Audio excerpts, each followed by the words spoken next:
எப்படி பண்ணிருக்கா பார்த்தோன்னா எந்த காமெடியுமே ஒர்க் அவுட் ஆகல. அதுதான் வந்து பெரிய டிசப்பாயின்ட். ஏன்னா வடிவேல் சாருக்கு டைமிங்கே வரல. டைமிங்ல ரொம்ப மிஸ். ஒருவேளை ஏஜ் ஆனதுனால நினைக்கல, அந்த ஒரு மாடுலேஷனே வரல. என்னென்னமோ ட்ரை பண்றாப்புல. அது அந்த லிப்லயே வந்து பேசுவாங்க இல்லையா, ஸோ அதெல்லாம் பேசி எதுவுமே ஒர்க் அவுட் ஆகலன்னு சொல்ல முடியாது. காமெடியில வந்து பெரிய டிசப்பாயின்ட். ரெண்டாவது வந்து பேட்டனை விட்டு வெளியில வந்துட்டார் போல இருக்கு. அது வந்து ரொம்ப இதா இருக்கு. சுந்தர்சி சார் படம் மாதிரியே தெரியல. டைரக்ஷன் நீங்க தானா இல்ல எவனா வச்சு பண்ணீங்களான்ற அளவுக்கு இருக்குது. இதே செகண்ட் பார்ட்டுக்கு வேற வெக்கமே இல்லாம லீடு வேற கொடுத்துருக்காங்க. ஒண்ணுமே முடியல. அவங்க படம் பார்த்தவங்களுக்கு தெரியும். எத்தனையோ தடவை வந்து ப்ரிவியூ போட்டு பார்த்துருப்பாங்க. எங்கேயோ மிஸ் ஆகுது. சரி நம்ம ஏதாவது பண்ணணும்னு சொல்லிட்டு எதுவும் பண்ணாம எல்லாம் பார்ப்பாங்கன்னு சொல்லிட்டு நாங்கள் நம்பி விட்டாருன்னு நினைக்கிறேன். காமெடி எதுவுமே உட்காட்டதுனா இந்த படம் வந்து பார்த்தீங்கன்னா பிலோ ஆவரேஜில் போய் முடிஞ்சதே சொல்ல முடியாது. 2 நிமிஷம் எதுவுமே என்கேஜ் இல்லை ப்ரோ. ஃபைட்ஸ் இல்லை. நல்ல ஹீரோயின் கேத்ரின் தெரசா. அவங்கள வச்சுட்டு ஒரு நல்ல ஒரு கிளாமரா ஒரு சாங் பண்ணிருக்கலாம். அவ்வளோ பியூட்டியா காமிச்சு ஒரு மாதிரி பண்ணிக்கலாம். அங்கேயும் மிஸ்ஸிங். எல்லாருமே வாத்தியாரு பிடி வாத்தியாருன்னு சொல்லும் போது அந்த ஒரு திமிரு படத்துல எல்லாம் வந்து ஒரு வார்டனா பண்ணிட்டு வடிவேலுக்கு என்ன மாதிரி காமெடி இருக்கும், ஸோ அந்த மாதிரி கூட பண்ணாம ஒண்ணுமே இல்லாம சும்மா ஃபிளாட்டா முடிச்சிருக்காங்க. கருத்தா வாட் ஐ டெல்லிங் கருத்து ஒண்ணுமே இல்லை ப்ரோ. ஒண்ணுமே இல்லை. கருத்துக்கு வேலை இல்லை, கதைக்கு வேலை இல்லை, காமெடிக்கு வேலை இல்லை, ஃபைட்ஸுக்கு வேலை இல்லை, ஒண்ணுமே இல்லை. இது எப்போ அதுக்கு மதராஜாவே இன்னொரு தடவை பார்த்துலான்னு நினைக்கிறேன். அப்படிதான் இருக்கு இந்த படம். கேங்கர்ஸ் படம் பார்த்துட்டு வரேன். இந்த படத்துல வந்து மெயினா எல்லாருமே கேட்குற கேள்வி என்னன்னா வடிவேலோட கம்பேக்கா இல்லையான்னு சொல்லிட்டு. ஏன்னா 2011 வந்து அவர் விஜயகாந்த் சாரை வந்து ரொம்ப கேவலமா பேசினதுக்கு அப்புறம் எந்த ஒரு பெரிய டேரக்டருமே வடிவேலுக்கு வந்து வாய்ப்பு கொடுக்கல. இப்போ சுந்தர்சி மாதிரி ஒரு பெரிய காமெடி படங்களை எடுக்கக்கூடிய டேரக்டர் வந்து வாய்ப்பு கொடுக்கும்போது ஒன்னு தான் ப்ரூவ் வச்சு வடிவேலுக்கு இனிமேல் காமெடியே பண்ண முடியாதுன்னு சொல்லிட்டு. ஏன்னா படம் ஃபர்ஸ்ட் ஹாஃப் வந்து ஃபுல் அண்ட் ஃபுல் வடிவேல் மட்டும் தான் வந்து படம் வந்து டிராவல் ஆகுது. பட் அவருக்கு என்னன்னா அவருக்கு அந்த பழைய டைமிங் வந்து டோட்டலா போயிடுச்சு.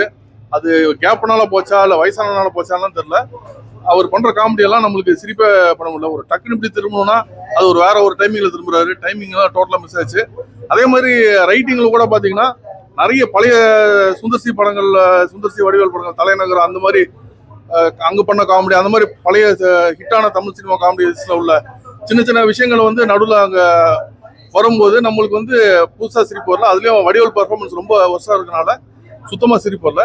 செகண்ட் ஹாஃப் தனி படமா பாத்தீங்கன்னா ஒரு ஆவரேஜா ஒரு தடவை பார்க்கக்கூடிய ஒரு சுந்தர்சி படம் மாதிரி இருக்கும். ஒரு சூப்பர் படம் சொல்ல முடியாது. பட் ஒரு சுந்தர்சில ஒரு ஆவரேஜா ஓகே பரவாயில்ல, சுந்தர்சி படம் பார்த்ததுக்கு நம்மளுக்கு ஓகேயா பார்க்கலாங்கிற அளவுக்கு செகண்ட் ஹாஃப் இருக்கு. ஃபர்ஸ்ட் ஹாஃப் பெரிய மாற்றம். கிளாமர் வந்து இந்த படத்துல வந்து ரொம்ப கம்மியா இருக்கு.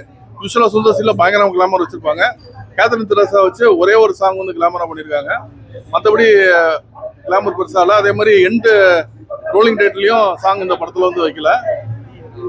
கதை வயசும் இந்த படத்துல வந்து ஒரு பெரிய ஒரு ஏமாற்றமான கதை தான். ரொம்ப ஒரு இம்பார்ட்டன்டான ரொம்ப ஒரு சூப்பரான கதைலாம் உனக்கு ரொம்ப ஒரு ஆவரேஜான ஒரு கதை தான் போகுது.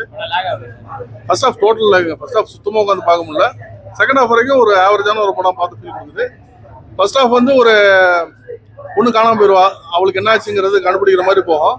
செகண்ட் ஹாஃப் வந்து ஒரு 100 கோடி அடிக்கிறதுக்கான ஒரு விஷயம் மாதிரி போகும். அந்த 100 கோடி அடிக்கக்கூடிய விஷயங்கள் வந்து ஓரளவுக்கு நல்லா பண்ணியிருக்காங்க.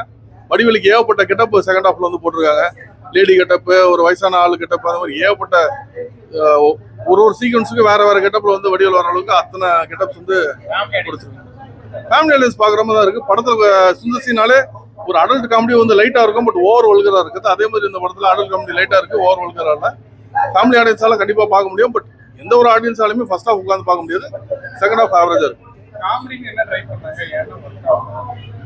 First half full and full comedy தான் ட்ரை பண்ணிருக்காங்க. வடிவேல் வந்து பிடி மாஸ்டர் மாதிரி வருவாரு. இன்னொரு பிடி மாஸ்டர் வந்து சுந்தர்சி. ஸோ இவங்க 2 பேருமே சேர்ந்து வந்து ஹீரோயின் வந்து ராவடிக்கிற மாதிரிலாம் வரும். இது வந்து யாருக்கூட அருணாச்சலம் படம் சுந்தர்சி படத்துல பார்த்துட்டோம். அதே மாதிரி சுந்தர்சியும் வடிவேலு பேசும்போது இங்க வந்துட்டு அங்க வந்துட்டு அந்த மாதிரி ஒரு சில சின்ன விஷயங்கள்லாம் வரும்போது தலைநகர் ஞாபகப்படுத்துது. ஸோ அந்த பழைய விஷயங்கள்லாம் கொஞ்சம் ஞாபகப்படுத்துது. இதுக்கு நடுவில் வடிவேல் பண்ணக்கூடிய பர்ஃபார்மன்ஸ் வந்து பழைய பர்ஃபார்மன்ஸ் சுத்தமா இல்லை. இன்னைக்கு கூட அவர் பழைய மீம்ஸ் பார்த்தா நம்ம சிரிக்கிறோம். இந்த படத்தை பார்த்தா நம்மளுக்கு சிரிப்பு சுத்தமா வரல. எஸ்பெஷலி ஃபர்ஸ்ட் ஹாஃப்ல ஒண்ணுமே வரல. என்னடா படம் எடுத்து வச்சிருக்கீங்க அப்படிங்கிற ஒரு ஃபீல் கொடுத்துச்சு.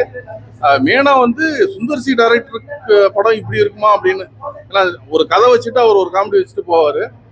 அவரு அந்த மாதிரி ஒரு ஸ்டைல் எடுக்கும் போதே வந்து அந்த காமெடி அவ்வளவு மோசமா இருக்கனால நம்மளுக்கு எடுபடலன்னா வேற டைரக்டரால வந்து இவர் வச்சு எப்படி காமெடி கொடுக்க முடியும்னு தெரியல.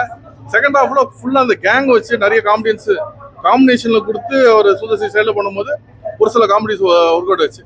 ஸோ செகண்ட் ஹாஃப் பொறுத்த வரைக்கும் படம் வந்து ஓரளவுக்கு ஆவரேஜ் ஓகே தான்.